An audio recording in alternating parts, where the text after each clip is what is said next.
Se puede decir que gracias a la guerra del narcotráfico, ahora Ecuador es una colonia norteamericana. Pero, ¿qué es mejor? ¿Ser una colonia norteamericana o ser una colonia rusa, como lo fueron las repúblicas del este de Europa, Cuba, Nicaragua? Porque el problema es que Rusia perdió la dimensión de sí misma cuando perdió la guerra con Estados Unidos. La Unión Soviética perdió la guerra llamada la Guerra Fría en 1991. Ese día se disolvió la Unión Soviética. La disolución de la Unión Soviética significó el fin del Pacto de Varsovia. Países como Polonia, Checoslovaquia, Hungría, Yugoslavia, que ahora eran varias repúblicas, eso quiere decir Bosnia-Herzegovina, Serbia, Eslovaquia, también las repúblicas del Báltico, Lituania, Estonia, y también las repúblicas como Armenia, Georgia, Abjasia, Uzbekistán, todas ellas se separaron. Pero algunas lograron mantenerse todavía cohesionadas a través de la Unión de Estados Independientes. Pero la Unión de Estados Independientes, ni usted ni yo le hemos escuchado hablar. No sabemos si realmente existe o no existe. Fue algo tan fugaz y quizás más fugaz y menos trascendente que lo que fue UNASUR aquí en Ecuador. Entonces, Rusia fue derrotada y yo viví la derrota de Rusia en 1992. Rusia quedó como Venezuela, como Cuba, donde la gente tenía que mendigar, hacer colas, enormes colas, para conseguir un pedazo de pan. Fue un desastre y una calamidad descomunal, porque era un desastre que afectaba a un país de 17 millones de kilómetros cuadrados, todo el norte de Asia y buena parte de Europa. Esto fue trascendente para la humanidad, y la derrota que le provocó Estados Unidos a Rusia, es decir, a la Unión Soviética, fue de tal dimensión que ha tardado muchos años en reponerse. Y justo cuando ya aparentemente Rusia logra reponerse, comienza la disolución de lo que se llamaría la Unión de Estados Independientes, que comenzó con Georgia, que ya no quería seguir. Luego vinieron, y antes de eso, Chechenia.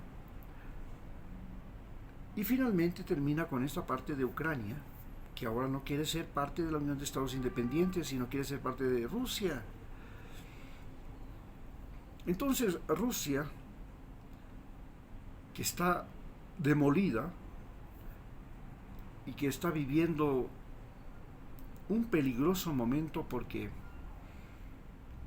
el crecimiento poblacional en Rusia es negativo.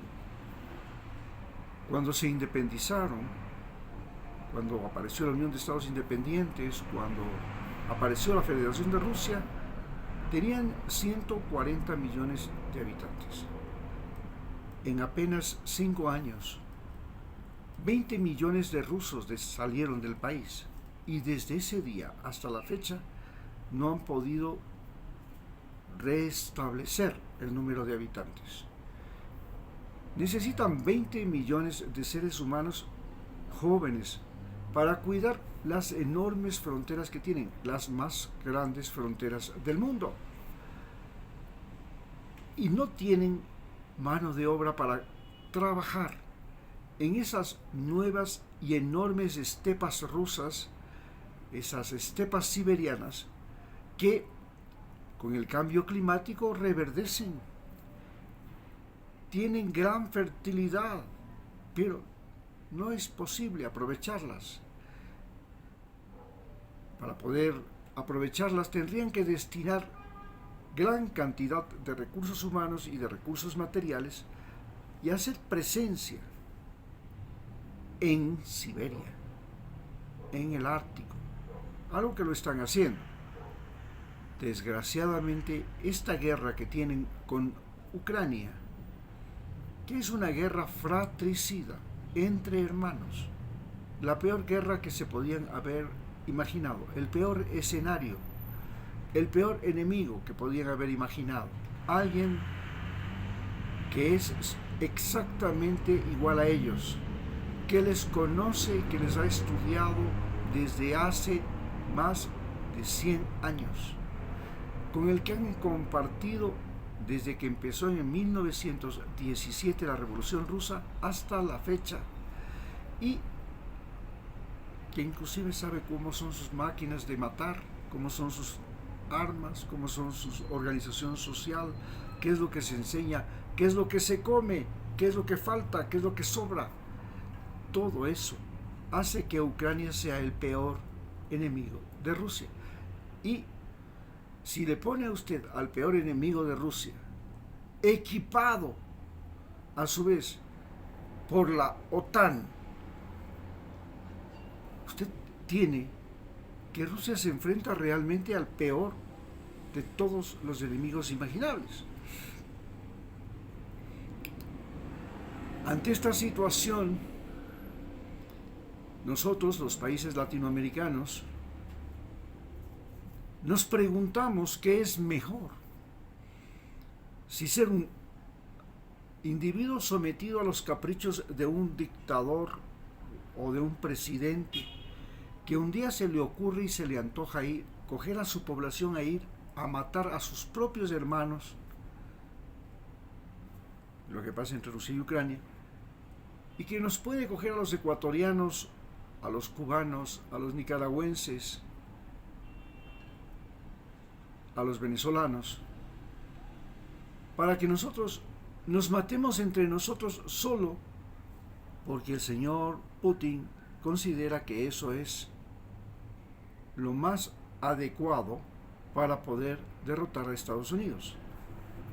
Es decir, si Estados Unidos ha llevado la guerra al interior de los países de la Unión de Estados Independientes, en el caso de Ucrania, ¿por qué no llevar la guerra contra Estados Unidos a su patio trasero? Precisamente a su patio trasero. Y claro, aquí está Ecuador. Hoy Ecuador libra una guerra, y en esta guerra, que es una guerra civil, es una guerra contra el narcotráfico, pero los narcotraficantes son ecuatorianos, y somos ecuatorianos, estamos viviendo una guerra civil, no estamos peleando contra el narcotráfico de Colombia ni contra el narcotráfico de Venezuela, estamos peleando contra narcotraficantes ecuatorianos provistos por los narcotraficantes colombianos, albaneses, de la Andrágueda y de Italia, del norte de Colombia, en fin, inclusive de Perú, de todas partes. Pero nuestros enemigos son nosotros mismos. Eso es algo terrible, porque si usted tiene como enemigo a su propia familia, a su propio hermano, a su propio pariente, a sus propios hijos, la cosa es dolorosa, es terrible. Se conocen demasiado bien, entonces es la pelea y la guerra más peligrosa que puede existir. Entonces, ¿qué nos sale mejor? Ser aliados de los Estados Unidos, que a la final Estados Unidos ha podido demostrar que a países aliados como Corea del Sur, como Japón, como Alemania, como Europa Occidental, los convirtió en países desarrollados,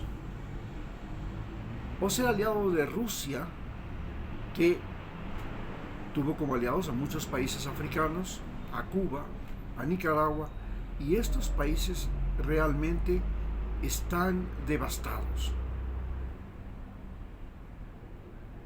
Es una situación de dilema. La única razón por la que nosotros nos sentimos enfrentados a Estados Unidos es porque Donald Trump y los norteamericanos ahora nos creen que somos contaminantes de su raza y porque nos han convertido en invasores de su país, en mendigos en ese país. Nadie quisiera ser mendigo en Estados Unidos, pero tenemos que escapar de la mendicidad de América Latina para terminar siendo mendigos en Estados Unidos. Si Estados Unidos hubiera hecho lo mismo que hizo en Corea del Sur, lo mismo que hizo en Alemania, nosotros los latinoamericanos no tendríamos que ser mendigos en Estados Unidos, ni invasores. Estaríamos felices de saber que en nuestro país nosotros tenemos alimentos, trabajo, familia, cultura, convivencia social, memoria histórica, animalitos, plantas, algo que nos identifica. Tenemos aquí todos nuestros amores. ¿Para qué largarnos a mendigar a Estados Unidos, donde vamos a ser despreciados, criticados, prejuzgados?